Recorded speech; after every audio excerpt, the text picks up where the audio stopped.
Llegamos a Hechos capítulo 18 y dice de esta manera: después de estas cosas, Pablo salió de Atenas y fue a Corintio.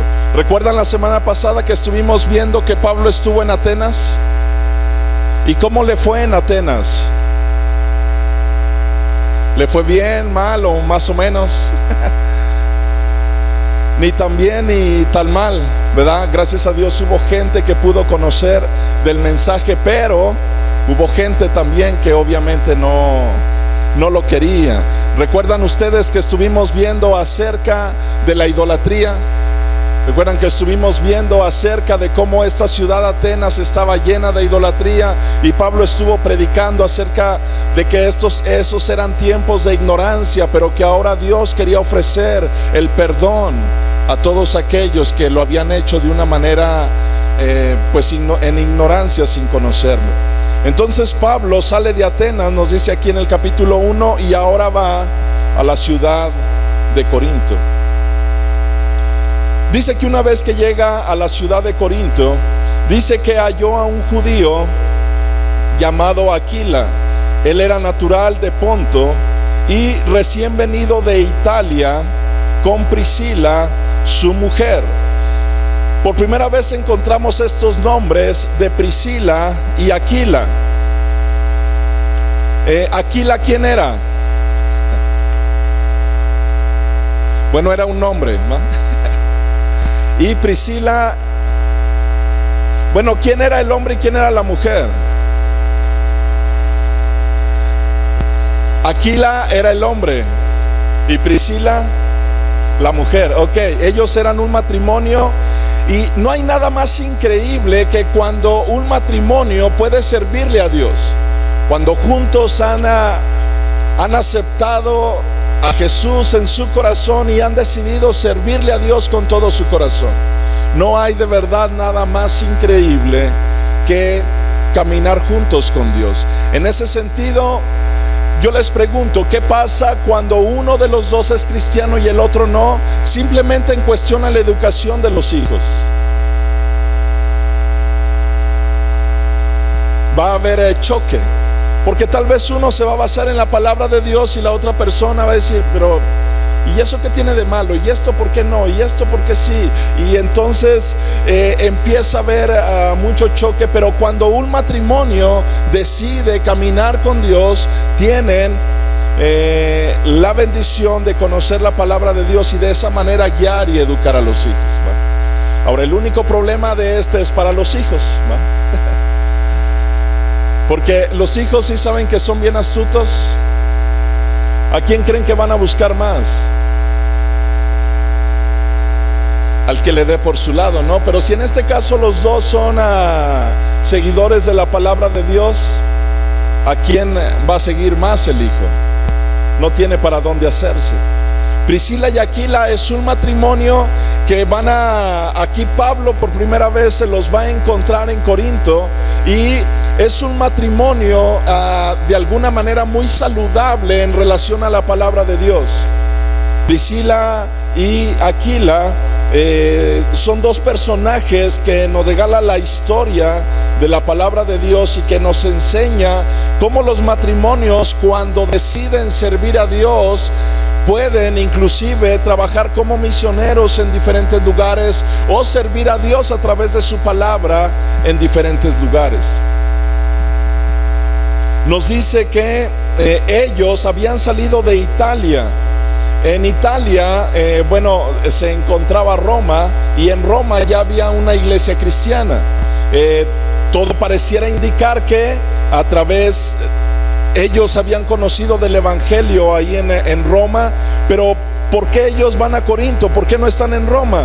Bueno, dice ahí que recién venido de Italia con Priscila, su mujer, por cuanto Claudio había mandado que todos los judíos saliesen de Roma, fue a ellos. O sea, ellos salieron de Roma por cuestiones de una persecución contra los judíos.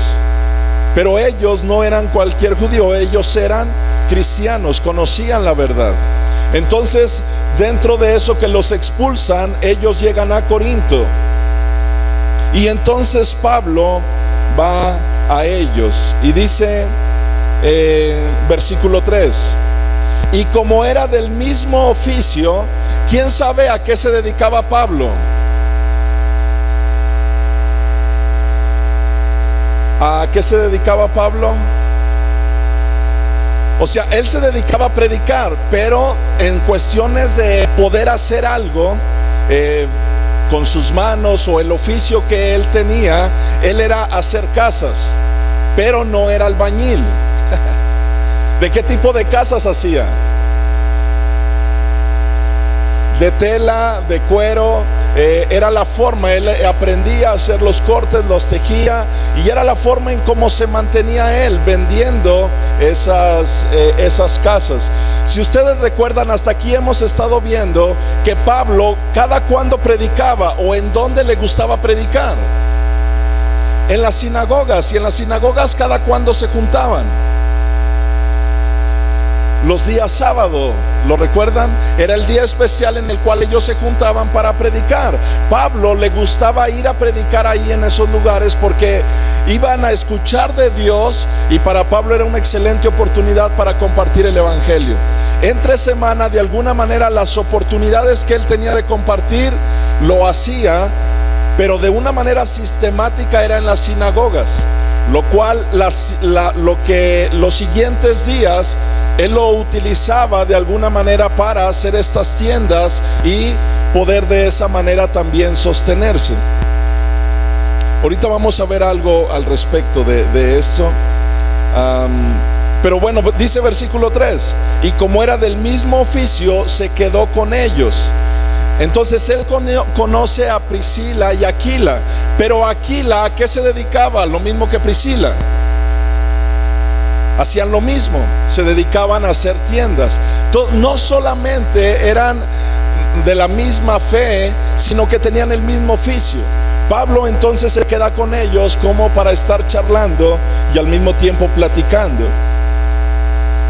Y dice que trabajaban juntos, pues el oficio de ellos era hacer tiendas. Y dice versículo 4, y discutía en la sinagoga todos los días de ¿qué? De reposo, y persuadía a judíos y a griegos. Es lo que les decía, todos los días de reposo Pablo iba a predicar y a compartir, y durante el resto de la semana, de alguna manera, al menos aquí en Corinto, él se dedicaba a hacer tiendas o casas para venderlas, y de esa manera él sacaba un sostenimiento para sus viajes, para su alimentación y para pues lo que se necesitara. Pero escuchen lo que dice el versículo 5. Y cuando Silas y Timoteo vinieron de Macedonia, Pablo, bueno, para esto, ¿ustedes recuerdan Silas y Timoteo dónde se quedaron? Lo vimos hace por ahí 2 capítulos atrás. Recuerdan que a Pablo lo sacan corriendo porque lo quieren matar, y lo sacan a él, pero les dice: síganme apenas tengan oportunidad, cuando puedan salir o venirse. Es aquí, hasta este lugar de Corinto, donde lo alcanzan Silas y Timoteo. Estos dos hombres, uno de ellos muy jovencito, anda predicando, y es aquí donde lo alcanzan. Ellos estuvieron en Macedonia. Y entonces dice que para este entonces, cuando lo alcanzan, Pablo estaba ¿cómo? Entregado por entero a la predicación de la palabra, testificando a los judíos que Jesús era el Cristo. Encontramos que Pablo en los días de reposo estaba en las sinagogas. ¿Qué hacía en las sinagogas? Predicaba, y entre semana de alguna manera hacía tiendas. Pero en este versículo 5, cuando lo alcanzan Silas y Timoteo, ¿qué está haciendo Pablo? Ya está entregado de lleno ¿a qué? A la predicación de la palabra, lo cual indicaba que todos los días tuviera oportunidad andaba predicando. Esto le quedaba ya, de alguna manera no le quedaba tiempo para tal vez hacer ya sus tiendas. Entonces, ¿cómo es que Pablo sobrevivía? Y este tema yo lo quiero tratar porque obviamente es un tema que tal vez a muchos de ustedes les preguntan cuando comparten de Dios. Por lo regular o inclusive tal vez ustedes mismos se hicieron esa pregunta, o al día de hoy se hacen esta pregunta: ¿por qué? ¿De qué vive el pastor? ¿Les han preguntado eso? O más bien ustedes se lo preguntan. Y decir, bueno, ¿y por qué tenemos que ir a la iglesia? ¿O por qué se pide a lo mejor dinero? Este tema yo quisiera tratarlo hoy en esta tarde, aprovechando esto de Pablo, cómo él tenía un trabajo de alguna manera de hacer tiendas, y llega el momento en el cual él se entrega de completo a la predicación, y entonces se dedica a eso, a predicar y enseñar la palabra de Dios. Entonces, ¿cómo es que hace esto? Bueno, mismo Pablo nos lo explica. Yo quiero que vayamos a 1 de Corintios capítulo 9.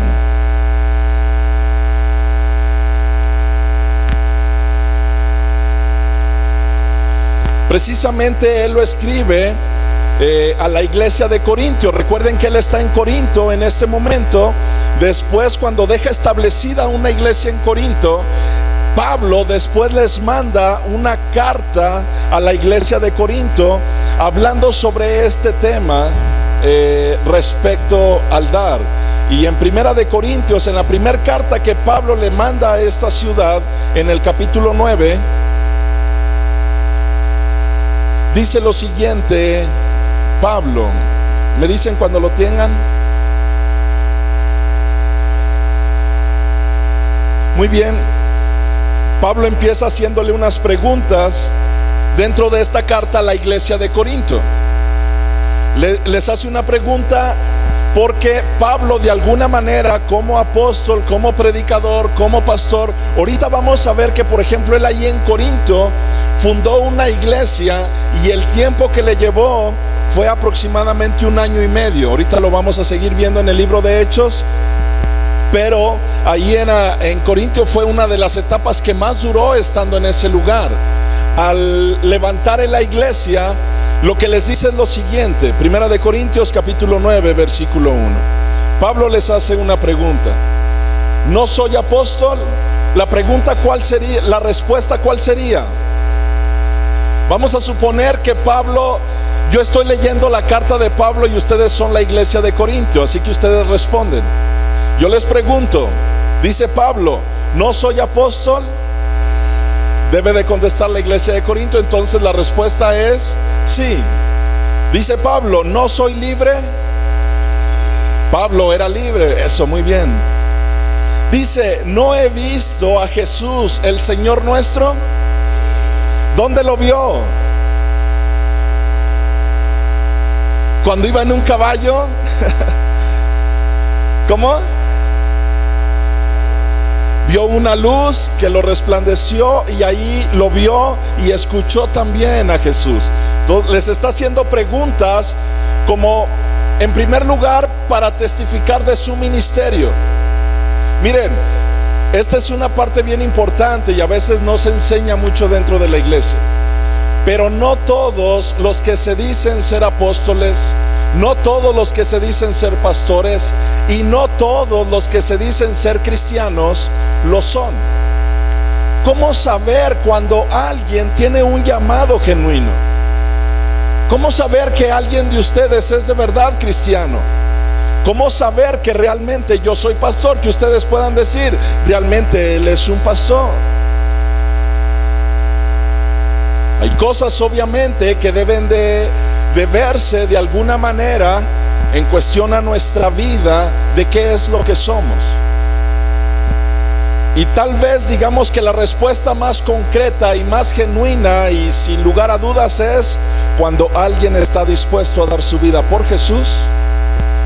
Es un buen cristiano, es un pastor, es alguien que puede tener cualquier título simplemente porque está dispuesto a dar su vida por Jesús.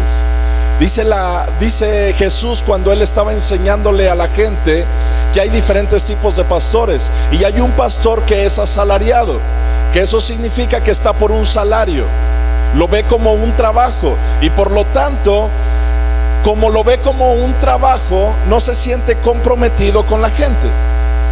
Entonces, el día que venga una persecución sobre la iglesia, ¿saben quién es el primero que va a salir corriendo? El pastor, porque el pastor no está para dar su vida, él está nomás para cobrar. Entonces dijo Jesús, pero el buen pastor es el que da su vida por las ovejas. Entonces hay maneras de poder entender y saber cuándo alguien es un buen cristiano. Ustedes pueden decirme que son buenos cristianos, y sin embargo, si los encuentro en la cantina, ¿qué pensaré? Que están predicando en la cantina, ¿verdad? Que están dando su vida ahí, o tal vez odian tanto el alcohol que lo están tomando todo para que se acabe, ¿no? Para que ya no haya más. Pero tenemos que entender cómo saber que realmente somos honestos, somos transparentes, o cómo saber que una persona, por ejemplo, ¿ustedes han visto predicadores en la tele? Músicos a través de la tele. ¿Cómo sabrían ustedes que son buenos cristianos? Se vuelve muy complicado porque no tienen un trato con ellos. Ustedes lo único que ven es el mensaje que esa persona está dando. Ahora, no sé si ustedes han escuchado personas, por ejemplo, en los trabajos, que se les llama que son motivacionalistas o algo así, ¿va? No sé qué nombre tienen, pero a veces en los trabajos los contratan, ¿para qué? Para que motiven a la gente a que se levanten temprano y que les echen ganas y que entreguen su vida y todo eso, ¿no? O sea, lo que les quiero decir es que hay gente que predica sin ser cristiana, que predica increíblemente bien, que da buenos mensajes, aunque en este caso obviamente ellos no dan mensajes de la palabra, dan mensajes de superación. Y hay muchos que pueden decirse pastores, que ustedes lo escuchan y dicen, wow, me motivó increíblemente, pero eso no significa que es un pastor genuino. Tal vez tiene una forma de enseñar que eso nos atrae. Pero Pablo lo que quiere dejar en claro con los corintios es que él tiene un llamado con Dios. Entonces les pregunta, no soy apóstol, no soy libre, no he visto a Jesús el Señor nuestro. Y luego escuchen esto, nos falta de contestar esta pregunta. ¿No son ustedes mi obra en el Señor? Sí, ya bajó el sí, pero es un sí, ¿va? Bueno, es que estaban dormidos, muy bien. Pablo les escribe a los corintios y les dice, yo les compartí el evangelio, por lo tanto esta obra existe porque yo les compartí el evangelio. Entonces les deja en claro, antes de entrar en algo más profundo, estas preguntas. Ahora dice versículo 2: si para otros no soy apóstol, para ustedes ciertamente que lo soy, porque el sello de mi apostolado son ustedes en el Señor. Lo que Pablo está diciendo es, o poderlo trasladar a nuestro tiempo, tal vez mucha gente me pueda ver en la calle o en algún lugar y diga, él no es pastor, porque tal vez no soy pastor de ellos. Pero lo que dice Pablo cuando le escribe a la iglesia es, yo soy pastor de ustedes. Tuvimos la oportunidad, Dios nos dio la gracia o la fuerza también para poder ir al estado de Chiapas, y al día de hoy hay una congregación, y cada vez que podemos ir y que vemos la iglesia Nuevo Nacimiento en aquel lugar, nos da mucha alegría y poder saber que ese lugar existe porque Dios nos dio la oportunidad de compartir su palabra en aquel lugar. Y ahora ha habido, no sé, muchas cosas, Leti, Chayito, que pudieron estar en aquellos 3 meses en aquel lugar, y que ahora vemos fotos de tantos niños.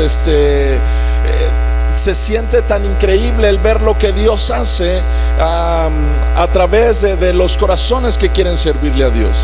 Entonces Pablo lo único que está dejando en claro es lo que él es para la iglesia de Corinto. Dice versículo 3: contra los que me acusan, esta es mi defensa. Les quiero preguntar, ¿de qué creen que estaban acusando a Pablo?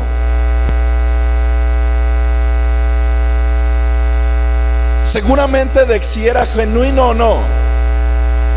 Mucha gente, tal vez cuando ustedes le comparten de Dios a alguien y esas personas les dicen: ay, sí, es nomás ahí en todas las iglesias es un sacadero de dinero, para eso va uno.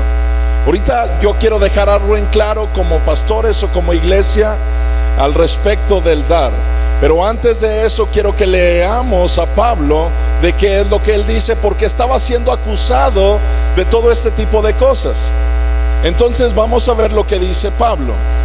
¿Cuál es su defensa? Versículo 4. ¿Acaso no tenemos derecho de comer y de beber? Les pregunto, ¿Pablo tenía derecho de comer y de tomar?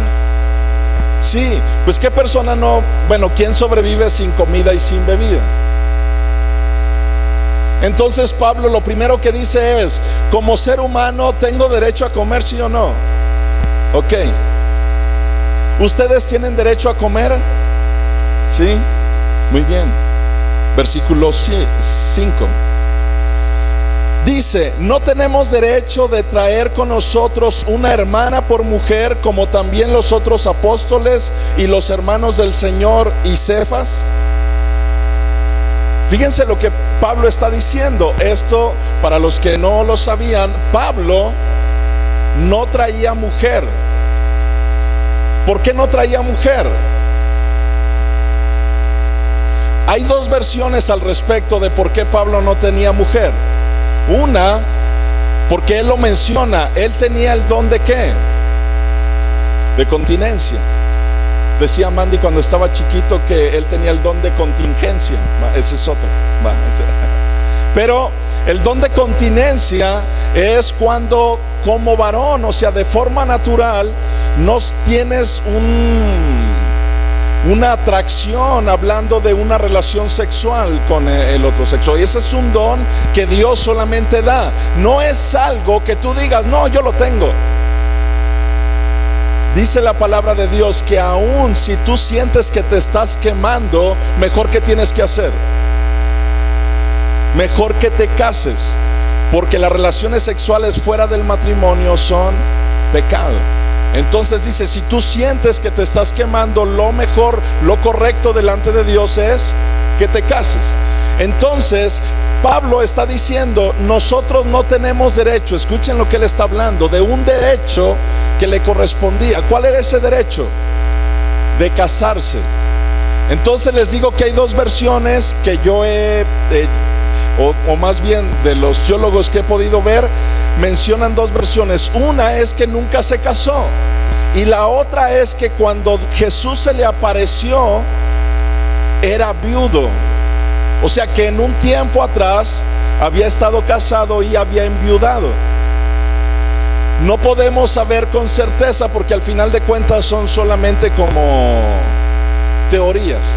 El asunto es que cuando Jesús lo alcanza, él está solo y no se vuelve a casar durante todo el tiempo de su ministerio, porque tiene un don. Si alguien no tiene el don, ¿qué dice? Que mejor se case, ¿verdad? Porque si no, va a perder su alma, va a perder todo por cuestiones de pecado. Entonces dice: ¿quién es Cefas? Porque dice que si él no puede traer mujer como Cefas. ¿Alguien sabe quién es Cefas? Pedro, muy bien. ¿Quién dijo por aquí Pedro? Ah, ok, muy bien. Cefas es Pedro. O sea, Pedro, él andaba predicando, estaba enseñando, pero él tenía a su esposa. Miren, uno de los más grandes problemas que hoy en día hay con una religión oficial aquí en México es que, hablando del catolicismo, es que todos los que quieren servir les dicen que para que guarden su santidad, ¿qué? No se casen. ¿Y saben ustedes cuál es el problema que hoy en día hay? Tantos niños abusados, tantas situaciones que se presentan. Aquí en San Luis nada más, simplemente, cuando se construyó el estacionamiento de la Plaza de Fundadores, ¿alguien ha entrado en ese estacionamiento?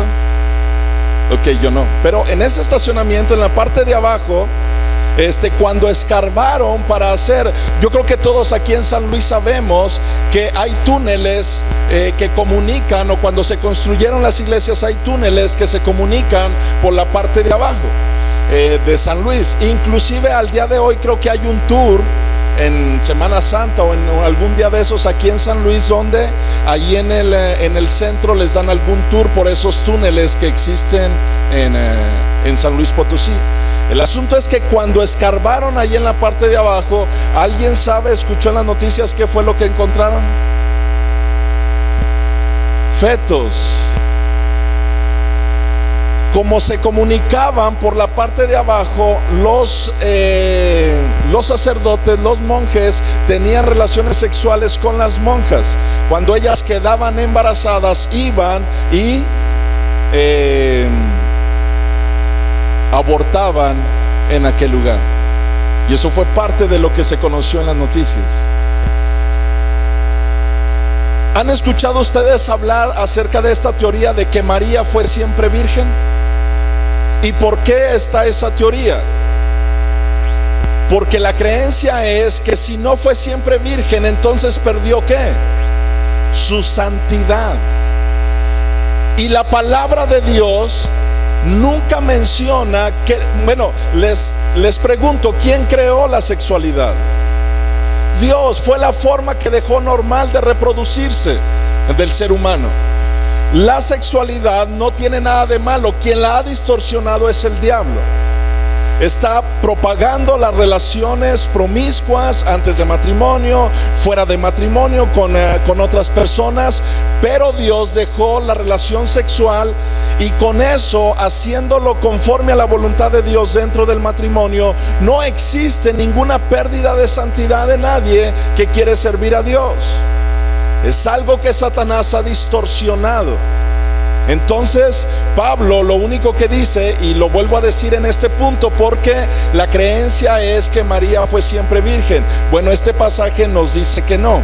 Una vez más, versículo 5: no tenemos derecho de traer con nosotros una hermana por mujer, como también los otros apóstoles. Todos los demás apóstoles tenían su esposa.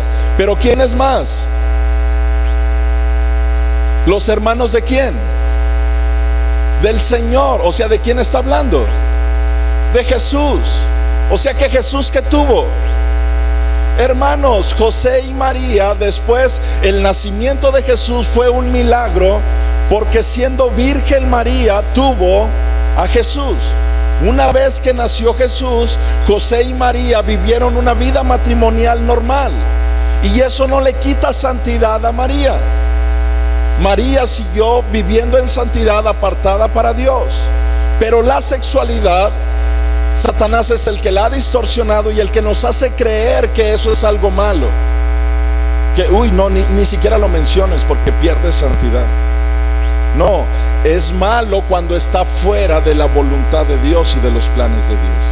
Pero en sus planes, en su propósito, no existe nada de malo. Así que los hermanos del Señor, o sea, Jesús tuvo hermanos y también se casaron como cualquier otra persona. Y Pablo lo vuelve a mencionar y dice, bueno, todos ellos traían esposa. Pablo les hace esta pregunta: ¿tiene el derecho de traer esposa, sí o no? Sí, ok, muy bien. Versículo 6: ¿o solo yo y Bernabé no tenemos derecho de no trabajar? Les hace otra pregunta. Solo yo y ¿quién más? Y Bernabé no tenemos derecho ¿de qué? De no trabajar. ¿Qué estaban haciendo los demás apóstoles y los que andaban predicando el evangelio? ¿Entienden lo que les está preguntando? De no trabajar.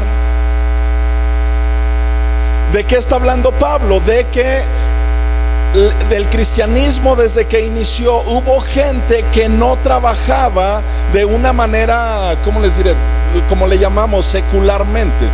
¿Qué es un trabajo secular? Bueno, se le llama así en el sentido de cuando alguien ha decidido vivir predicando la palabra de Dios y no tiene otro trabajo, ¿cómo se dice? fuera. O sea, ¿de qué va a vivir? De lo que la iglesia da. Y eso es lo que Pablo dice. Solamente nosotros, Pablo, o sea, él y Bernabé, dice, nosotros no podemos no trabajar porque los demás estaban viviendo de eso. Pero vean lo que Pablo está diciendo. Versículo 7, vuelve a hacer otra pregunta. ¿Quién fue jamás soldado a qué? A sus propias expensas. Fíjense lo que Pablo está haciendo preguntas. Yo ahora les quiero preguntar a ustedes, ¿qué pasaría si ahorita el ejército o México entra en una guerra y nos dice, necesitamos los jóvenes para que vayan a ser soldados? Necesitamos puros jóvenes fuertes. Entonces va a estar Cesarín en primera fila, ¿no? Entonces yo les pregunto, si Cesarín va a ir a la guerra, ¿quién le va a pagar su comida? ¿Quién? Pero ¿qué tal si le dicen, Cesarín, tú vas a ir a la guerra, pero tú vas a pagar tu alimento? ¿Se mueve de esa manera el ejército? No solamente les da su alimento a los soldados, ¿qué más hace el gobierno? Les da, obviamente, por quincena o por semana, no sé cada cuándo. Hoy no vinieron los que son soldados, pero les dan obviamente un sueldo porque saben que tienen que también una familia. Y lo que dice Pablo es, ¿ustedes habrán visto acaso un soldado que fue a sus propias expensas?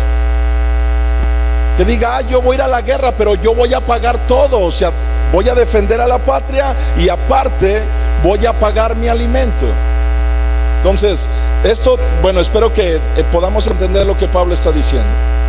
Dice, ¿quién fue jamás soldado a sus propias expensas? Hace otra pregunta. ¿Quién planta una viña? ¿Qué es una viña? Uvas. Entonces dice, ¿quién planta viña y no come de su fruto? ¿Alguien de aquí podría sembrar una huerta y decir, ay, pero no lo voy a comer su fruto? ¿Para qué siembran una viña? No la siembran para que le dé sombrita, ¿o sí?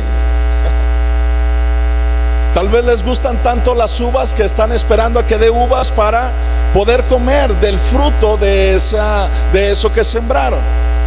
Entonces está tratando Pablo de ser como lógico en lo que está enseñando.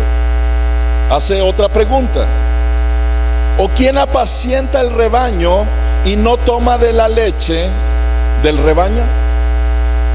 Imagínense, para empezar, yo sería feliz si tuviera una vaca, ¿no? Bueno, una vaca y una panadería. Pero imagínense que yo tuviera una vacota ahí enorme y fuera todos los días a comprar leche a la tienda. ¿Para qué querría yo la vaca? Pues digo, sirve para varias cosas. A lo mejor ya matándola me sale mucha carne, ¿no? Pero viva, ¿para qué la quiero? Se puede aprovechar y se saca leche. De la leche puedo hacer quesos y bueno, no sé qué más cosas los que son chefs sabrán, ¿no? Pero yo con la leche me conformo, ¿no? Entonces lo que dice Pablo es, bueno, si tú tienes una vaca, ¿para qué es? Pues para tomar leche de ese rebaño que tienes. Ahora dice versículo 8, vuelve a hacer otra pregunta a Pablo. ¿Digo esto solo como hombre? ¿No dice esto también la ley? O sea, él está apelando de una manera natural. Ahora va a apelar también a lo que dice la escritura. Dice versículo 9, porque en la ley de Moisés está escrito, no pondrás ¿qué? Bozal al buey que trilla. Y dice, bueno, ahorita seguimos leyendo. Los bueyes, estos animales enormes, les ponían unos yugos para que fueran, bueno, en aquel entonces no había máquinas, no había tractores como hoy en día ya conocemos, ¿no? Pero estos animales era para sembrar, para hacer surcos, pero también cuando ya estaba la cosecha, también los usaban para levantar la cosecha. Ahora, lo que dice esta ley, lo que Dios le dijo a Moisés fue acerca de estos animales. Cuando uses estos animales para levantar la cosecha, no quiero que les pongas bozal. ¿El bozal dónde se pone? En el hocico. ¿Por qué Dios le dijo a Moisés que no le pusiera bozal en el hocico? Por una sencilla razón. Cuando los animales iban levantando la cosecha, mucho de eso caía a los lados. ¿Y cuál era la instrucción de Dios? Que ese animal, al ir trabajando, al ir haciendo un esfuerzo, si encontraba alimento caído, ¿qué hiciera? Pudiera comer de aquello que se iba cayendo. Entonces Dios le da una instrucción especial a Moisés y le dice: no quiero que le pongas bozal. De ese mismo trabajo que él va haciendo, déjalo que también vaya comiendo. Es en su derecho. Ahora, Pablo, hablando de esta ley, hace una pregunta: ¿tiene Dios cuidado de los bueyes o lo dice enteramente por nosotros? Les pregunto también, iglesia de Corinto, ¿Dios tiene cuidado de los bueyes? Sí tiene cuidado, pero ¿por qué dejó esa ley? Fíjense, recuerden las palabras de Jesús. ¿Qué vale más, un pajarillo o nosotros? ¿Recuerdan lo que dijo Jesús? Que si Él alimenta a las aves, ¿cuánto más no nos va a alimentar a nosotros? Pero entonces Pablo dice, esto está escrito en la ley. Y si la ley dice, quiere decir que tiene un cuidado sobre los animales. Pero ¿quién vale más? ¿Un animal o un hombre?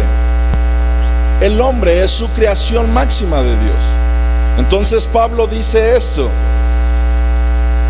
¿tiene Dios cuidado de los bueyes o lo dice enteramente por nosotros? Dice, pues por nosotros se escribió, porque con esperanza debe arar el que ara, y el que trilla con esperanza de recibir del fruto. O sea, ¿alguien de ustedes ha ido a trabajar esperando que no le paguen? Antes, al contrario, están contando los días de la semana, la quincena, ¿no? Para que, más cuando ya se quedaron sin dinero, ¿no? Entonces dice que todo se hace con una esperanza cuando, en el caso de cuando van a trabajar, es de recibir un salario también por aquello. Pero vean lo que sigue diciendo Pablo. Versículo 11. Si nosotros, cuando dice nosotros, ¿a quién se refiere? ¿Se refiere a él y a Bernabé nada más? De alguna manera está indicando a aquellos que están predicando la palabra de Dios. Entonces dice Pablo, si nosotros sembramos entre ustedes lo que, lo espiritual, es gran cosa si segáramos de ustedes ¿qué? Lo material. O sea, él está haciendo una pregunta. Ahora, iglesia de Corinto, yo quiero hacerles esa pregunta. Es gran cosa si ya me perdí. Si nosotros sembramos entre ustedes lo espiritual, ¿es gran cosa si segáramos de ustedes lo material? Muy bien, esperaba solamente uno o dos y así fue. Y dice versículo 12, si otros participan de este derecho sobre ustedes, ¿cuánto más nosotros? ¿Quiénes, les pregunto, quiénes de ustedes tienen que pagar impuestos? Les pregunto, ¿les preguntan si oye, ¿quieres dar tu impuesto o no? No, simplemente lo tienen que dar. Y bueno, ahorita ya voy a terminar esta parte para decirles como pastores o como iglesia lo que quiero decirles. Dice, otros están participando, dice, de ustedes sobre este derecho. Y él hace una pregunta como persona que está predicando la palabra de Dios. Dice, nosotros en todo caso también tendríamos este derecho. porque otros lo están haciendo a fuerzas tal vez, y él obviamente lo está pidiendo solamente. Dice versículo 12: si otros participan de este derecho sobre vosotros, ¿cuánto más nosotros? Pero no hemos, escuchen esto, usado de este derecho, sino que lo soportamos todo por no poner ningún obstáculo al evangelio de Cristo. Dice: ¿no saben que los que trabajan en las cosas sagradas comen del templo, y que los que sirven al altar del altar participan? Así también ordenó el Señor a los que anuncian el evangelio que vivan ¿de qué? Del evangelio. Esto fue lo que Dios instituyó, no el hombre. Por eso este es algo bien importante, porque yo les puedo entender perfectamente cuando una persona dice: yo no voy a la iglesia porque esto nada más es solamente pedir dinero. Y aquí es donde yo les quiero dar mi postura como pastor o aún como iglesia. En cualquier momento que una persona les diga algo respecto al dinero y a lo económico, en esta iglesia, por supuesto que podíamos usar de ese derecho, y con ninguno de ustedes hemos usado ese derecho en el sentido, ¿en qué sentido? En el sentido de obligar. No es, por supuesto, una obligación. Cualquier persona que a ustedes les pueda decir: oye, yo no voy a la iglesia porque es un pedidero de dinero, díganle: ve a esta iglesia y no te piden absolutamente nada. Nada, ni siquiera una corcholata tienes que dar. ¿Saben por qué antes de recoger la ofrenda hay una persona aquí que les lee algún pasaje y les predica acerca de la palabra de Dios, de la bendición que es en dar? Porque eso es lo que dice la palabra de Dios. Y si nosotros no predicáramos eso, estaríamos dando una mitad del evangelio. Tampoco estaríamos dándoles todo el evangelio, porque esto es lo que la palabra de Dios habla o dice o determina. Pero les quiero decir con todo mi corazón que ninguno de ustedes está obligado a dar ni siquiera una corcholata en ese bote de ofrenda. Podíamos usar de ese derecho, pero no lo vamos a usar con ninguno de ustedes. Ni siquiera es un requisito para gente que quiere servir dentro de esta iglesia.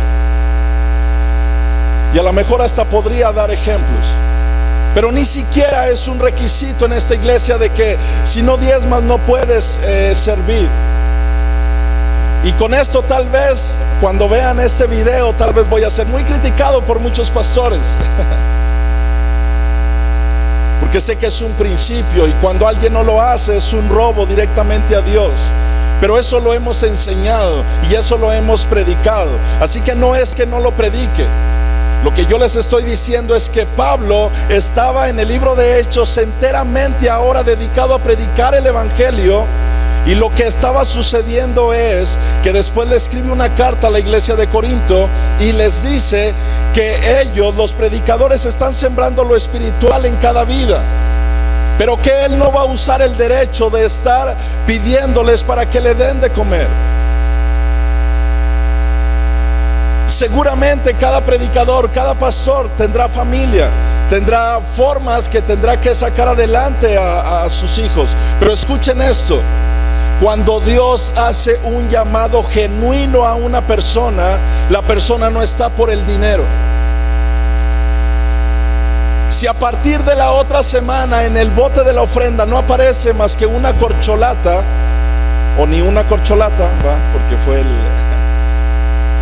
por supuesto que yo veré la manera de cómo sostener a mi familia, pero no dejaré de hacer el llamado que Dios puso en mi corazón y en mi vida, porque un día yo me presentaré delante de Dios a dar cuenta del llamado que Él hizo conmigo.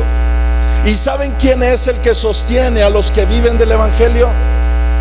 Es Dios. Por lo tanto, si yo sigo obedeciéndole a Él, yo voy a vivir de lo que Dios provee. Lo que la palabra de Dios nos dice, y Pablo nos lo deja en claro, dice: así también en el versículo 14. ¿Qué fue esto? ¿Una sugerencia o qué fue? Versículo 14, ¿qué dice? Ahí está. Así también, ¿qué? Ordenó. ¿Es una sugerencia o es una orden de Dios? Es una orden. Pero Pablo, aún con todo y sabiendo que es un derecho que él tiene, que es un derecho legítimo, tal vez ustedes no lo ven. A Mandy, cuando estaba en la escuela, estaba platicando con un pastor en esta semana y estábamos platicando de esto, y le digo: oye, ¿a ti alguna vez a tus hijos le llegaron a preguntar a tus hijos en la escuela: oye, ¿a qué se dedica tu papá? Y Mandy, pues, ¿qué compartía? Decía: ¿a qué se dedica tu papá? Nada, no hace nada. Y dice que me estaba platicando con este pastor entre semana, y decía que él, cuando su niño fue le hicieron esa pregunta en la escuela y le preguntaron: ¿qué hace tu papá? Y dijo el hijo de ese pastor: nada. Pues no, pues digo, lo ve predicando, ¿no? Lo ve enseñando la palabra, pero pues eso en la mente de un niño no es un trabajo. Pero un día dice que cuando entró a la escuela, que entró a la primaria, le encargaron los libros. Entonces él, como papá, agarró y les empezó a forrar los libros. Dice que tenía lleno de libros de sus hijos y tenía ahí todo el material para forrárselos. Y en eso entra su niña, la que había dicho en el kinder que su papá pues no trabajaba de nada. Entonces, cuando entra y ve la mesa llena así de libros y de material, dice: ¿saben qué le dijo su niña? Ya sé de qué trabaja mi papá, forra libros. Entonces su niña se dio cuenta por fin a qué se dedicaba su papá: forraba libros. Pablo dice: así también ordenó el Señor a los que anuncian el Evangelio que vivan del Evangelio. Esta no es una orden de ningún pastor, no es una orden de nadie de los que predican el Evangelio, es una orden del Señor. Pero con todo y esa orden, Pablo se atrevía a decir: aún con todo y que es un derecho, yo no lo voy a ejercer.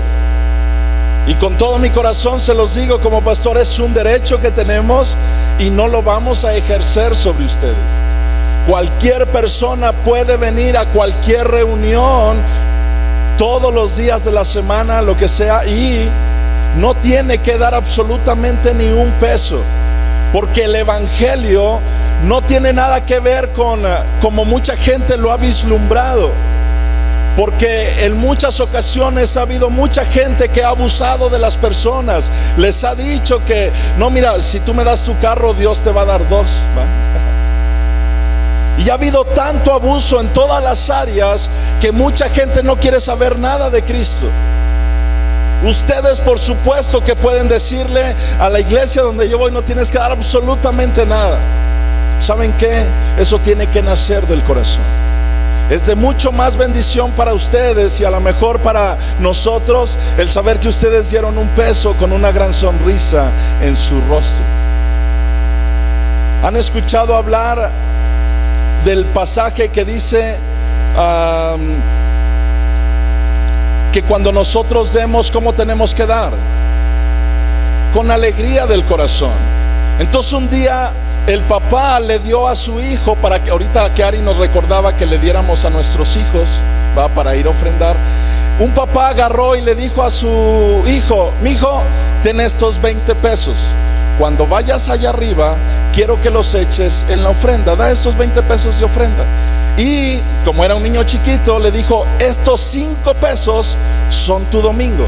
Estos 5 pesos, no se te olvida, estos 5 pesos es tu domingo para que cuando salgas te compres algún dulce. Pero estos 20 pesos son para que lo eches en la ofrenda. Dijo: está bien, papá. Así que el niño fue corriendo, y cuando baja del saloncito, el papá le dice: vamos para que te compres un dulce allá con Ale, ¿no? Entonces allá estaba Ale. No, era una historia que no pasó aquí, ¿no? Pero va, y entonces el niño saca el billete de a 20 pesos para comprar los dulces. Y el papá se le queda viendo y dice: ¿cómo? ¿Cuánto diste de ofrenda allá arriba? Pues di 5 pesos, papá. Pero te lo expliqué muchas veces que el billete de a 20 era para la ofrenda y los 5 pesos eran para tus dulces.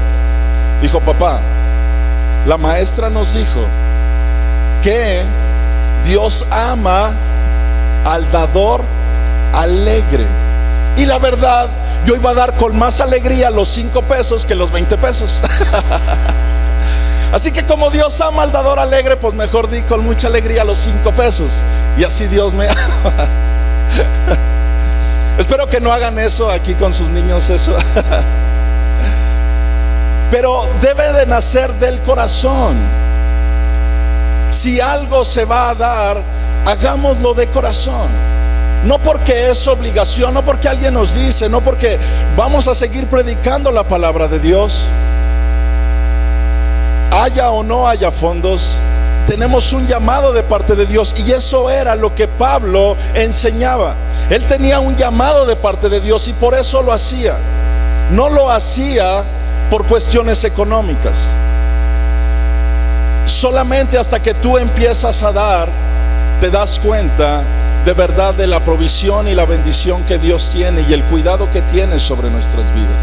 Pero eso es algo que a nadie le vamos a decir que lo tiene que hacer. Eso es algo que cada uno de ustedes decide hacerlo en su corazón. Cuando yo estuve trabajando, le dije a Dios: Señor, quiero un trabajo de lunes a viernes. Quiero un trabajo nada más en la mañana, de tales a tales horas, porque en la tarde no quiero faltar a la iglesia. Quiero de lunes a viernes, porque yo los domingos no quiero faltar, y los sábados en aquel entonces eran las reuniones de jóvenes.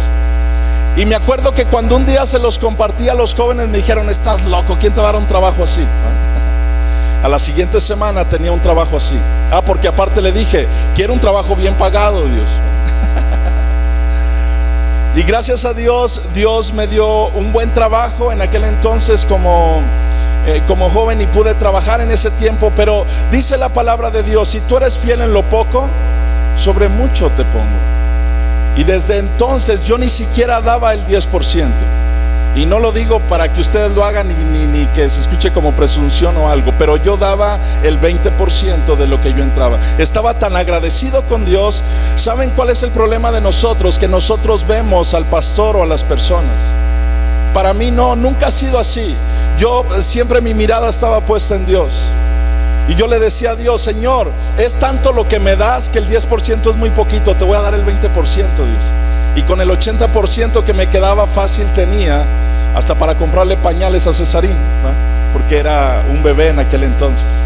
Pero saben, Dios es bueno, pero no se comprueba hasta que uno lo empieza a hacer. Y tiene que nacer del corazón. Entonces no te sientas comprometido, no tienes que sentirte obligado. Y cuando alguien te diga: yo no voy porque ahí piden dinero, dile: perfecto, qué bueno, puedes ir aquí porque ni una corcholata tienes que dar. Es Dios el que toca los corazones, es Dios el que dice qué es lo que tenemos que hacer. Así que en esta carta a los Corintios, Pablo les explica cómo es la forma de trabajar de una iglesia, y que no ha habido soldados a sus propias expensas. De alguna manera siempre habrá alguien por ese trabajo que desarrollas, que tal vez para ustedes o para mucha gente el predicar no sea trabajo, el enseñar no sea trabajo, el poder ir a las reuniones o el poder estar enseñando la palabra de Dios en diferentes lugares no sea trabajo. Está bien, están en su derecho de creer lo que es un trabajo y lo que no es un trabajo. Eso no se trata de que lo discutamos. Eso simplemente es un llamado el que Dios hace, y esto es lo que la palabra de Dios determina respecto al poder hacer las cosas para Dios.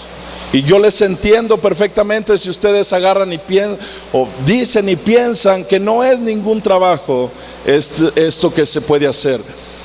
Simplemente es Dios el que enseña, el que muestra y el que determina qué es. Y no es los pastores los que determinamos cómo se tienen que hacer las cosas. Si la palabra de Dios, se los digo, dijera que nunca en la iglesia se tiene que dar, o que los predicadores no tienen que vivir del evangelio, sino que tendrían que trabajar de verdad, así es como se tendría que conducir la iglesia. Si esta es la forma en la que se conduce la iglesia, porque esto es lo que está escrito en la palabra de Dios. Yo les digo, si la palabra de Dios dijera que los hombres pueden tener 5 mujeres, ¿cuántos varones de aquí tendrían 5 mujeres? Mejor ni levanten la mano porque así les va a ir, ¿verdad? Pero si la palabra de Dios lo determinara, no es el hombre el que lo determina, es la palabra de Dios. Pero ¿qué determina la palabra de Dios? ¿Cuántas mujeres deben de tener? Ahí contestaron las mujeres, ¿se fijaron? Yo esperaba que los hombres así con su voz ronca y dijeran una. Mujeres, ¿cuántos hombres deben de tener? Eso, a ver, los hombres contesten por ahí. Es lo que la palabra de Dios determina, no es lo que yo creo, no es lo que yo pienso, no es como yo creo que debe de hacerse las cosas, es como la palabra de Dios lo determina. Y en cuestión financiera es lo mismo, es la palabra de Dios la que determina las cosas. Quiero que nos regresemos a Hechos porque nos tardamos aquí un poquito. En Hechos, en el capítulo 18.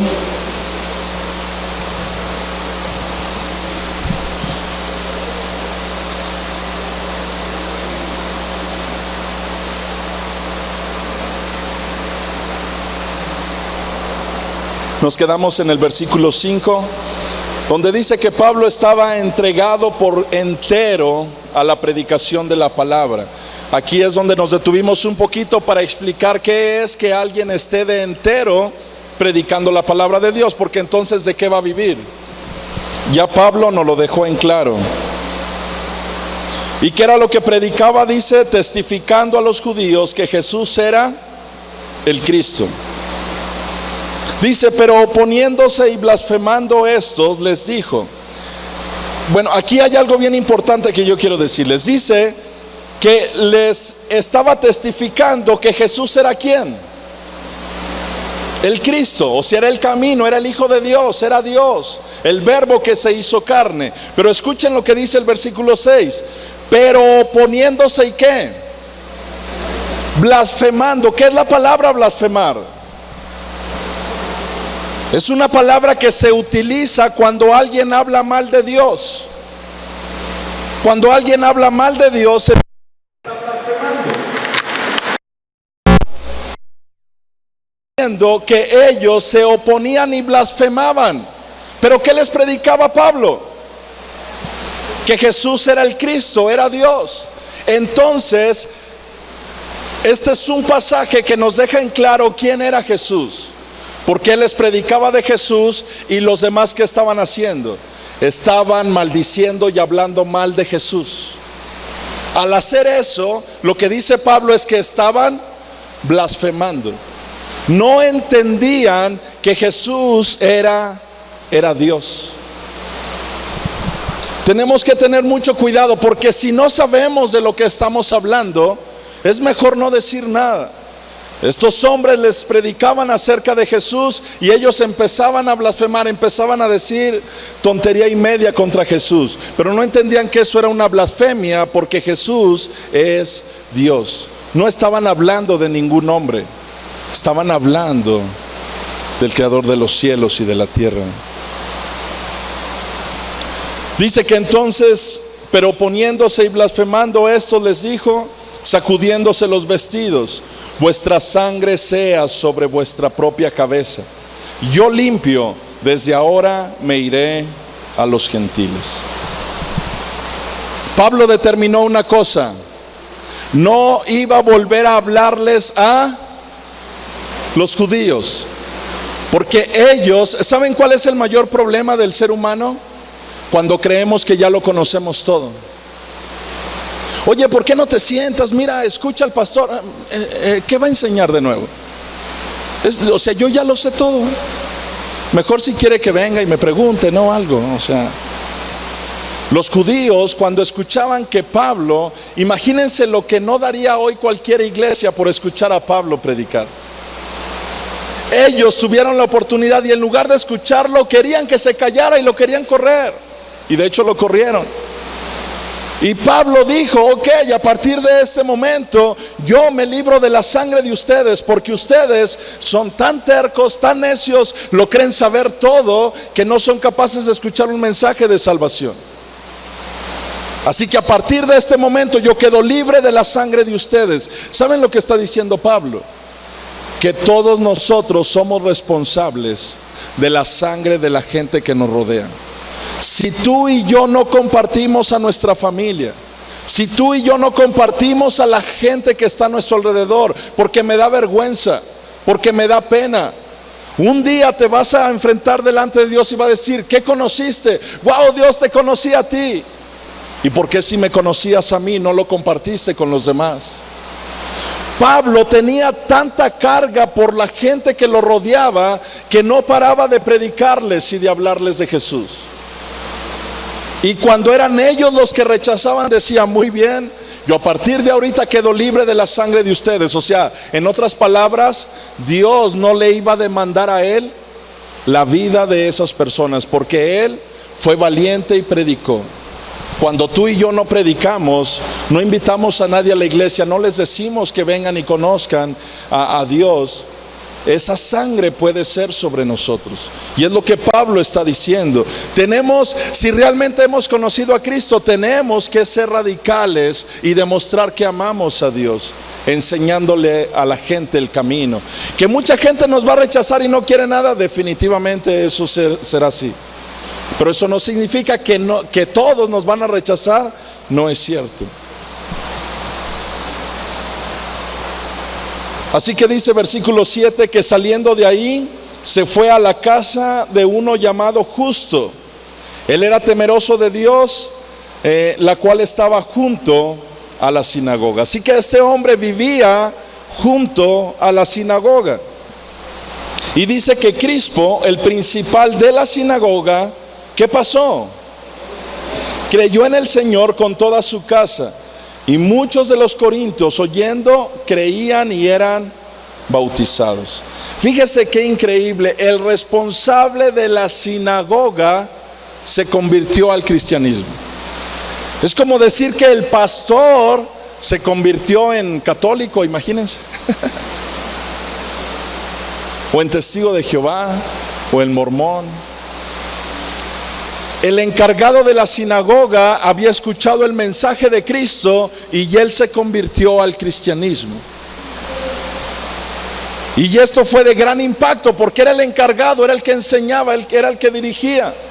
Pero ahora le habían sido abiertos los ojos a la luz de Cristo, y él, el principal, este hombre llamado Crispo, siendo el principal de la sinagoga, creyó en el Señor, pero no solamente él, sino toda su casa. ¿Y qué fue lo que pasó? Que inmediatamente fueron y se bautizaron. Dice versículo 9: entonces el Señor dijo a Pablo en visión de noche, escuchen lo que dice: no temas, sino habla, y no calles, porque yo estoy contigo, y ninguno pondrá sobre ti la mano para hacerte mal, porque yo tengo mucho pueblo en esta ciudad. Se me hacen bien interesantes estas palabras de Dios cuando le habla a Pablo. Hemos encontrado que Pablo ha tenido varias visiones, pero la principal fue aquella cuando conoció a Jesús. Pero en esta visión, ¿qué le dice Jesús a Pablo? Que no qué. Y antes de que no calle, ¿qué le dijo? No qué. No temas. ¿Por qué Dios le dijo a Pablo que no tuviera temor? Tal vez porque en el corazón de Pablo había cierto temor. Tal vez él se quería ir de Corinto. El pueblo judío estaba tan dispuesto a rechazar el mensaje que él traía, que tal vez Pablo decía: y si en estos como en otras ocasiones se me alebrestan y vienen y me matan, y si a lo mejor aquí ya terminó mi trabajo, mi labor, y mejor me voy a otra ciudad a seguir predicando de Cristo. Pero entonces Dios se le presenta, sabiendo que tenía Pablo esas preguntas, esas dudas. Dios le dice: no, Pablo, no tengas temor. Y tal vez estas palabras sean para ustedes hoy en esta tarde, o más bien para nosotros. Dios nos dice: no temas, sino habla, y no calles, porque yo estoy contigo. Qué increíble. Dios diciendo, cuando ustedes predican a alguien, no te calles, yo estoy contigo. Y dice, y ninguno pondrá sobre ti la mano para hacerte mal, porque yo tengo mucho pueblo en esta ciudad. Lo que habla es que Pablo tenía temor de que lo fueran a matar, de que pusieran las manos sobre él. Entonces Dios le dice, tú no te preocupes por eso, Pablo, yo te voy a cuidar. Yo tengo cuidado sobre ti. En este lugar en Corinto tengo mucho pueblo. ¿A qué se está refiriendo? Todavía no había mucha gente que se convirtiera, pero de lo que estaba hablando Dios era del futuro, de que Él conoce nuestros corazones. Tal vez tú nunca te imaginaste que ibas a ser cristiano. Yo lo tengo bien presente. El día que mi abuelita me llevó con el sacerdote, saliendo de ahí, porque me estaban predicando, llegué a la casa y ahí me encontré a un amigo ahí de pandilla, ¿verdad? De la colonia. Y le digo, ¿qué crees? ¿De dónde crees que vengo? Y me dice, ¿de dónde? Le digo, vengo de platicar con un sacerdote. Me dijo, ¿y luego? Le dije, ¿sabes qué? Nunca jamás voy a ser cristiano. ¿Y saben qué pude vislumbrar yo? Como que Dios empezó a reír, en serio. Así. Exactamente a la siguiente semana, mi corazón había sido transformado y andaba gritándole a medio mundo que era cristiano y que Dios los amaba a todos ellos. Dios está viendo el futuro. Y tal vez tú no te veías como cristiano, ni tu vida cambiada, ni la de tu familia, ni la de tus hijos. Pero Dios ya te tenía en la mirada y dijo, te quiero a ti. Tú eres especial para mí. Y quiero que vengas porque quiero hacer una obra especial en tu vida. Y por esa razón estamos aquí. Por el plan y el propósito de Dios en nuestras vidas. Así que Dios le dice a Pablo, yo tengo mucho pueblo en esta ciudad. Y escuchen lo que dice el versículo 11. Y se detuvo ahí 1 año y 6 meses enseñándoles la palabra de Dios. Así que encontramos aquí que se quedó 1 año y medio en el lugar de Corinto sin temor y predicando y enseñando. Dice, pero siendo Galión procónsul de Acaya, los judíos se levantaron de común acuerdo contra Pablo y le llevaron al tribunal diciendo, este persuade a los hombres a honrar a Dios contra la ley. Y al comenzar Pablo a hablar, Galión dijo a los judíos, si fuera algún agravio o algún crimen enorme, oh judíos, conforme a derecho yo os toleraría. Pero si son de cuestiones de palabras y de nombres y de vuestra ley, véanlo ustedes, porque yo no quiero ser juez en estas cosas. Y los echó del tribunal. Y vean lo que pasa. Entonces todos los griegos, apoderándose de Sóstenes, principal de la sinagoga. ¿Quién era Sóstenes?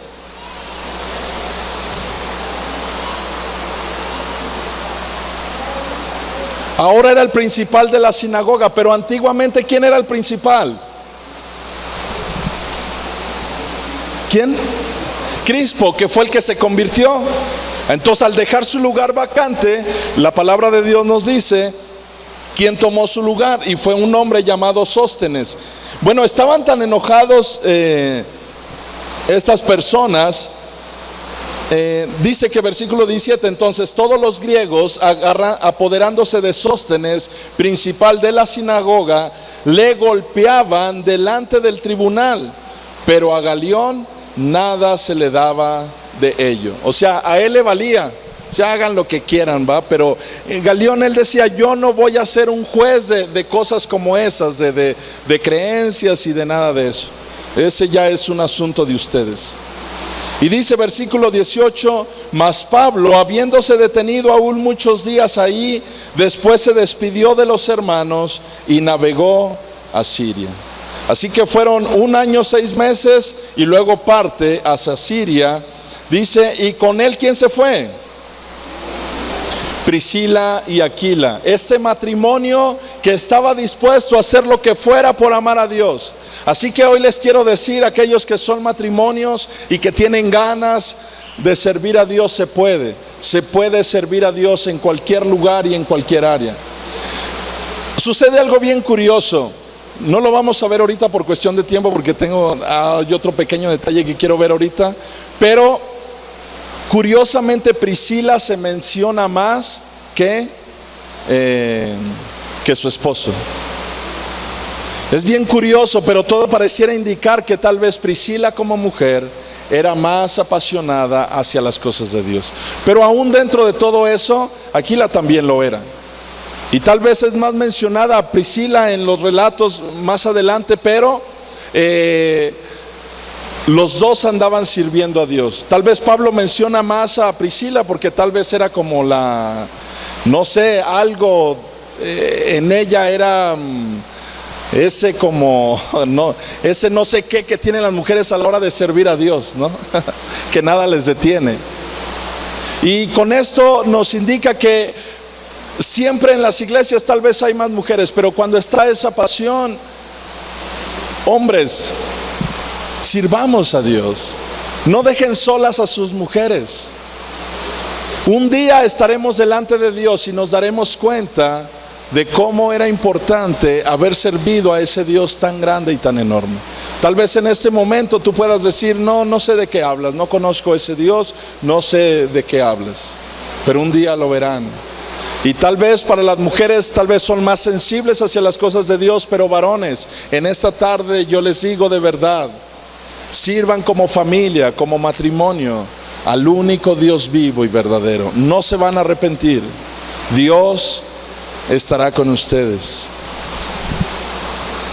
Y para terminar dice: mas Pablo, habiéndose detenido aún muchos días ahí, después se despidió de los hermanos y navegó a Siria, y con él Priscila y Aquila. Y habiéndose ¿qué? Rapado la cabeza en Cencrea, porque tenía hecho ¿qué? Voto, llegó a Éfeso y los dejó ahí, y entrando en la sinagoga discutía con los judíos. Hasta el versículo 19 lo vamos a dejar, pero no es que ya terminamos el mensaje. Nada más quiero detenerme un poquito en esta otra parte, porque dice que Pablo tenía hecho ¿qué?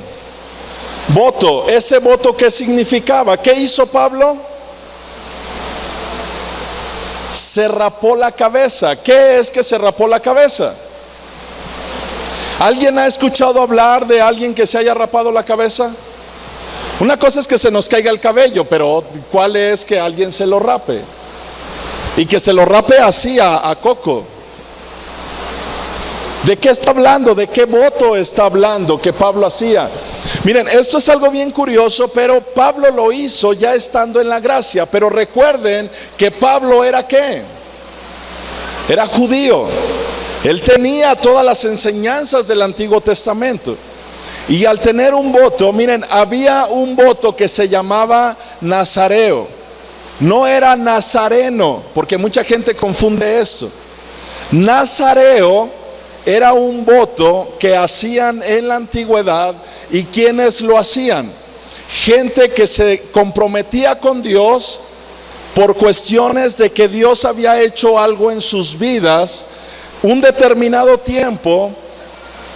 De alguna manera se decidían a vivir en completa, como a estar apartados para Dios, para vivir en completa santidad. De hecho, el término nazareo es un término hebreo.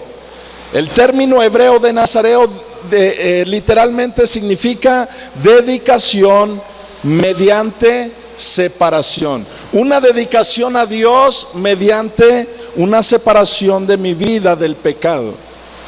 ¿Y los nazareos quiénes eran? ¿Conocen algún nazareo muy famoso? ¿Quién? Sansón fue uno, o tal vez el nazareo más famoso, porque no le pasaba navaja por su cabello. Vamos a ver lo que era este voto. Esto está bien interesante. Números, que aunque hoy ya no se usa, obviamente por cuestiones de la ley, ¿no? Pero es interesante porque sí hay un reflejo. Todo lo que hubo en el Antiguo Testamento hoy tiene un reflejo para nosotros. ¿Y cómo es que se vive este voto hoy en día? Miren, Números capítulo 6, algo bien interesante respecto a lo que decía la ley de los votos.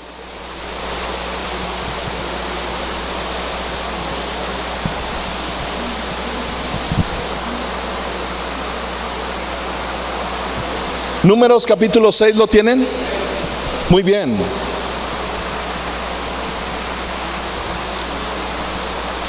Los nazareos de alguna manera se tenían que apartar de vivir para Dios en muchas cosas.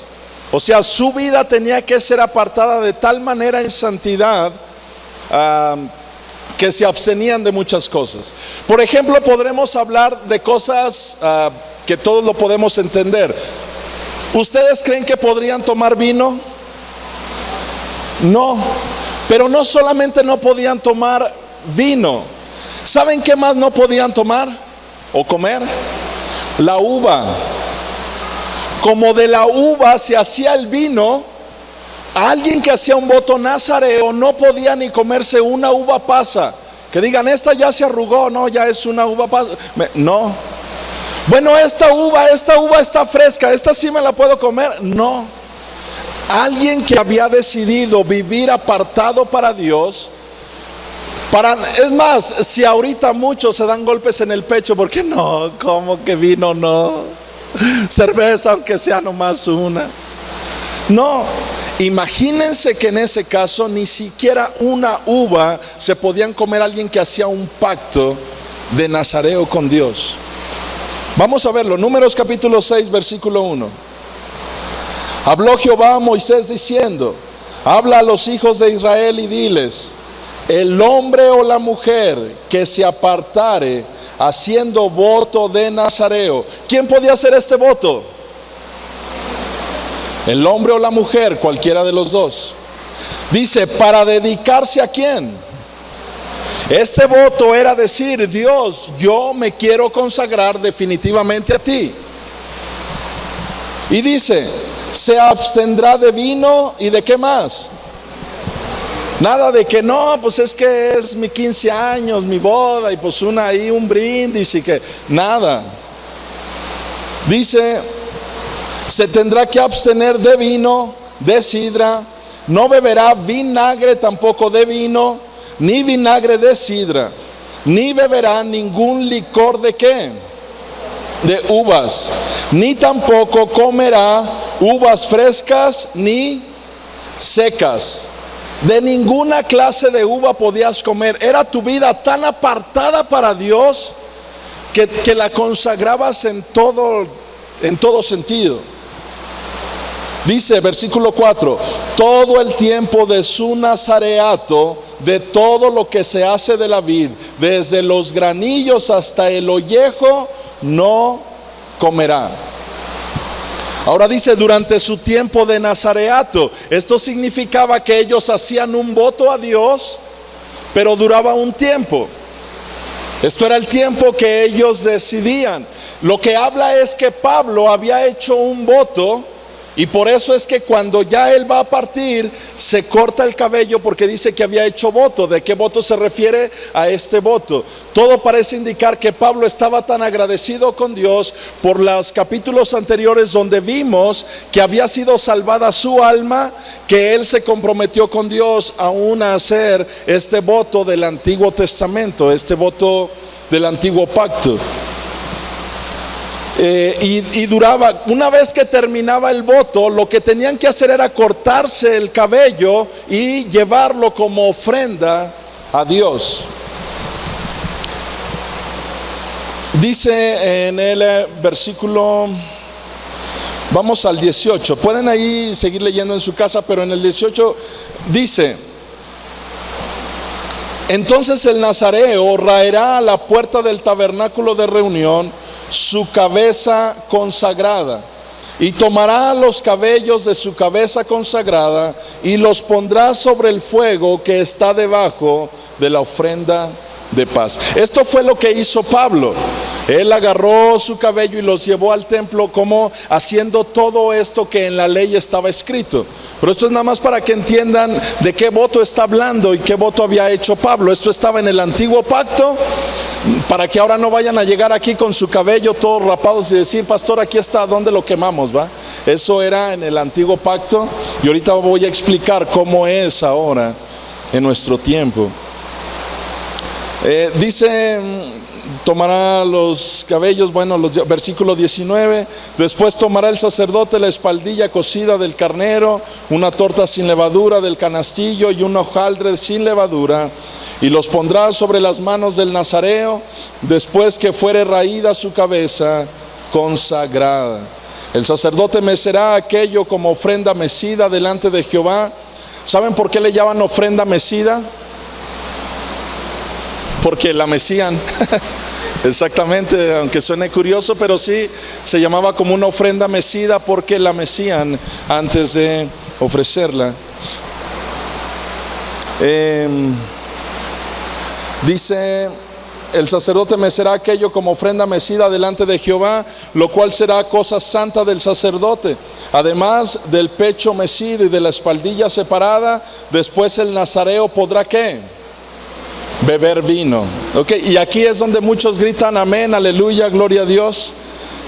Entonces ya después se puede beber vino. Ahorita lo voy a explicar. Dice: esta es la ley del nazareo, que hiciere voto de su ofrenda a Jehová por su nazareato, además de que los recursos le permitirán, según el voto que hiciere, según el voto que hiciere, así hará conforme a la ley de su nazareato. Esto nada más les quería explicar un poquito, porque ahí ustedes pueden ver en el libro de Hechos y dice: bueno, Pablo hizo voto, pero ¿qué voto hizo? Bueno, es este voto llamado nazareo, no nazareno. Mucha gente por eso a veces dibuja a Jesús con el cabello largo, porque dicen: es que era nazareo, pero no, él era de Nazaret. Por eso le llamaban de Jesús de Nazaret, no porque había hecho este voto de nazareo de que iba a dejarse crecer el cabello. Y por eso a veces ahí hay mucha confusión. ¿Cómo usaba el cabello Jesús? ¿Quién lo ha visto en las fotos? Nadie sabe cómo lo usaba. Ahora, si tú sabes cómo lo usaba, wow, me sorprendería mucho, ¿no? Tendrás una máquina del tiempo que... No, todo lo que podemos saber en cuestión de fotos y eso son tradiciones, pero ¿cómo saber cómo lo usaba? Entonces mucha gente se confunde y piensa que por este voto nazareo, pero él era nazareno, no nazareo, no era el voto nazareno. Entonces yo espero que no se confundan en eso. Ahora, recuerden que este era un tiempo específico. Una vez que terminaba ese voto, ya podían, eran buenos, ¿cómo se dice? Eran buenas personas, pero de alguna manera volvían a ser un poquito parte de lo que, por ejemplo, se tomaban vino. Bueno, pues ya terminamos el voto, lo volvemos a tomar. Pero hubo algunos personajes que fueron nazareos toda su vida. Y con esto quiero que terminemos. Vamos a Jueces, capítulo 13. Jueces está allá adelantito de donde andan. Terminan los primeros 5 libros y luego viene el libro de Jueces. En el capítulo 13.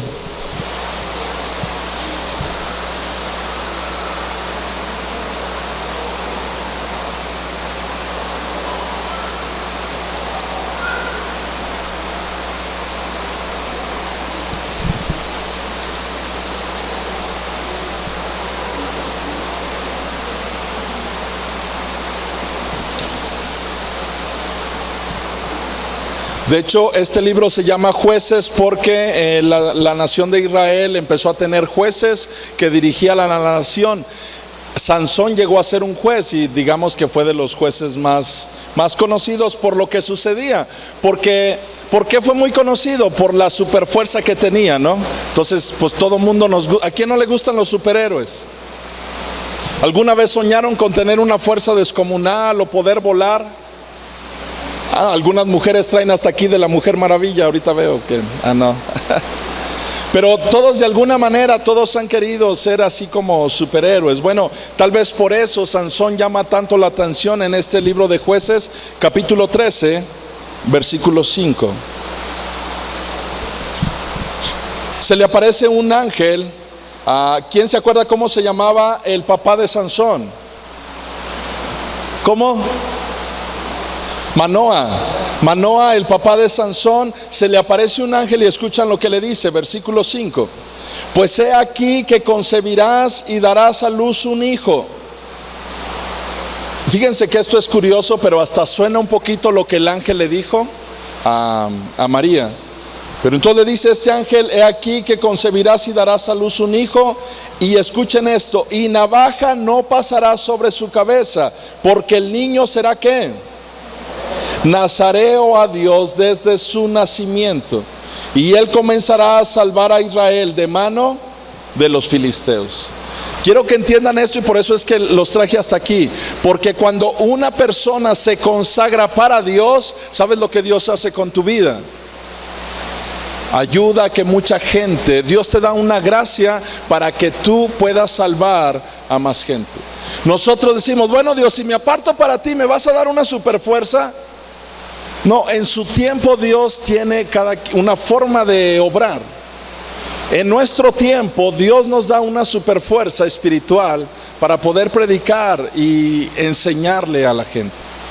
Es su gracia. Pero encontramos que este es un pacto, este voto nazareo tenía que ver con un llamado de parte de Dios. No fue que Sansón hizo voto, ya venía desde el vientre apartado para Dios. Y el ángel se le aparece al papá, y como el papá es el responsable del hogar, es a quien Dios le habla y le dice: tú como padre tienes la responsabilidad de que no le pase navaja sobre su cabeza.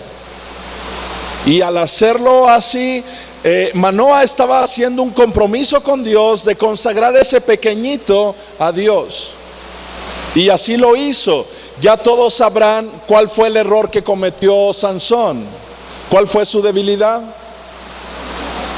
Una mujer, ¿verdad? Y ahí fue donde perdió todo el propósito de alguna manera que Dios tenía con él. Pero mientras mantuvo su voto de toda su vida, vivir apartado para Dios, Dios le respaldó. Iglesia, lo que les quiero decir es que Dios nos está llamando hoy a hacer votos, no por un tiempo, para vivir una vida apartada para Dios siempre. Por eso es que nosotros ya no podemos volver a tomar vino. Por eso es que nosotros ya no podemos volver a hacer esto. Porque nuestro voto, el vivir apartados para Dios en santidad, no es por un tiempo. Debería de ser por toda nuestra vida. Amar y servir a Dios. Primera de Samuel, ahí más adelantito de donde andan. Primera de Samuel, capítulo 1. Un personaje muy conocido, llamado así Samuel, versículo 11.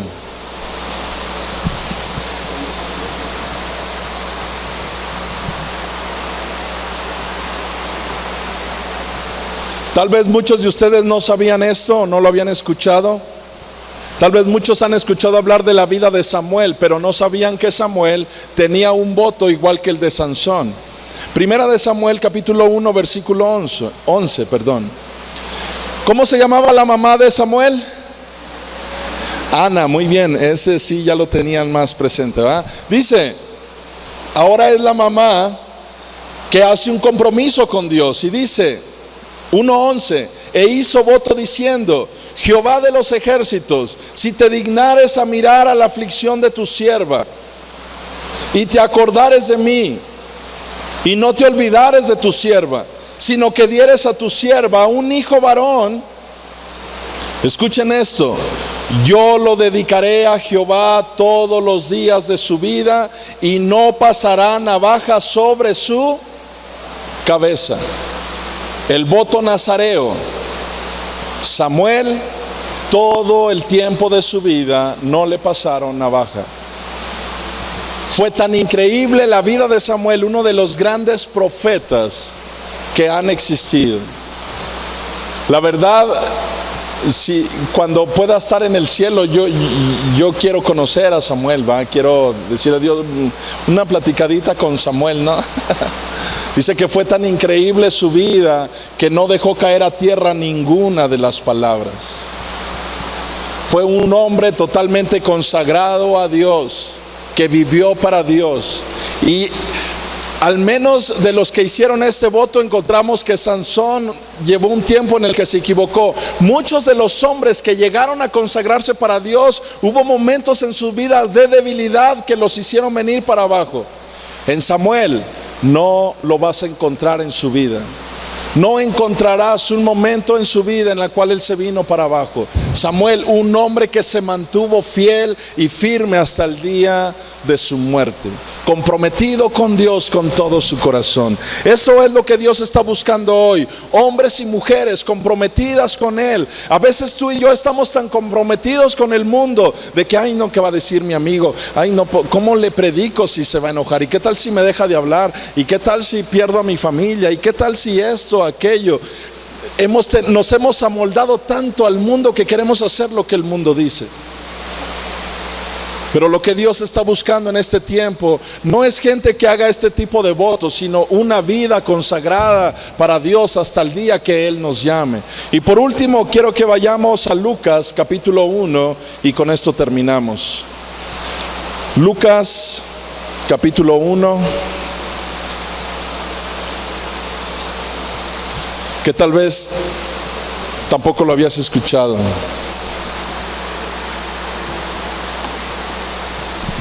O visto, o a lo mejor sí.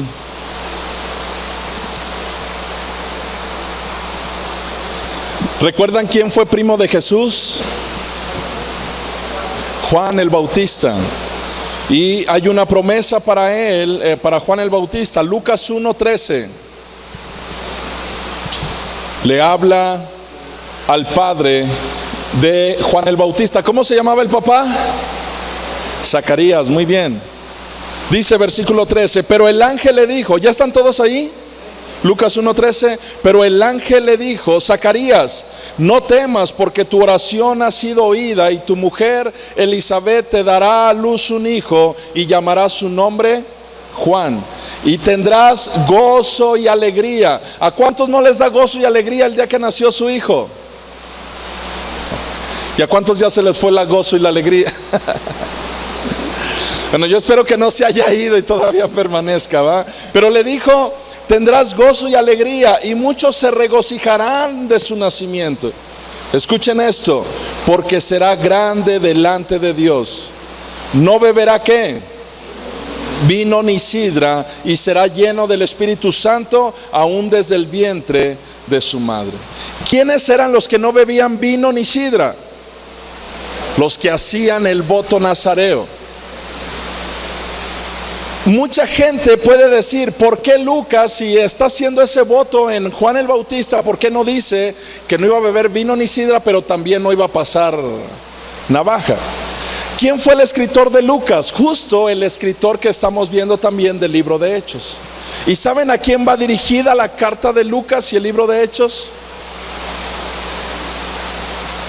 Hacia los gentiles. Lucas no se mete mucho en cuestión a mencionar todo lo que tiene que ver con todo lo de la ley. Aún con todo y eso sí menciona dentro de esta enseñanza que Juan el Bautista no iba a tomar vino ni sidra, lo cual indicaba un voto nazareo que tuvo también Juan el Bautista. Así que muchos no lo sabían, pero Juan el Bautista también tuvo un voto nazareo desde el vientre de mamá, apartado totalmente para Dios desde su nacimiento. Y así fue hasta el día de su muerte. Un hombre que predicaba con pasión, un hombre que tenía tantas cosas, o sea, de hacer las cosas también para Dios y de predicar el reino de Dios, que un día le entró la duda de si Jesús sería el Mesías, y le manda a preguntar desde la cárcel que si él era el Mesías. Pero no era tanto porque dudara, era porque realmente él quería ver el reino de Dios. Ahora recuerden que eran primos, así que Seguramente Satanás muchas veces trata con las mentes y dice, te estás equivocando, no, mira esto, mira aquello, empieza a sembrar dudas y a veces terminas por no saber ni en lo que crees ni en nada, y a veces tu vida se quiere apartar. Pero cuando tu vida es consagrada a Dios, iglesia, lo que les quiero decir es que Dios hoy está buscando gente, hombres y mujeres comprometidos con Él, que se atrevan a vivir una vida cristiana, no los domingos de 11 a 2, bueno, ya van a ser las 3, no se crean, no, son las 2:1. No está buscando Dios gente que se consagre durante unas horas los domingos. Dios está buscando gente que se consagre en el trabajo, en su casa, en donde quiera que vaya y en donde quiera que esté. Un compromiso de vivir en santidad con Dios, no por un tiempo limitado, sino por toda la vida, hasta el día que Él nos llame. Y por eso quería detenerme en esa parte donde Pablo hizo este voto, tal vez muy reconocido entre el pueblo judío y la ley, pero tal vez para nosotros desconocido, de por qué Pablo se rapó la cabeza. Bueno, era por este voto. Así que lo que yo les quiero decir es, Dios está buscando hombres y mujeres que estén comprometidos con Dios, que le amen con todo su corazón. Así que, iglesia, tenemos ese reto de poder vivir para Dios y de poder predicar y hablar de Jesús a toda la gente que no tiene esperanza. En Jesucristo hay una esperanza, solamente en Jesús. Yo quiero que nos pongamos de pie en este día.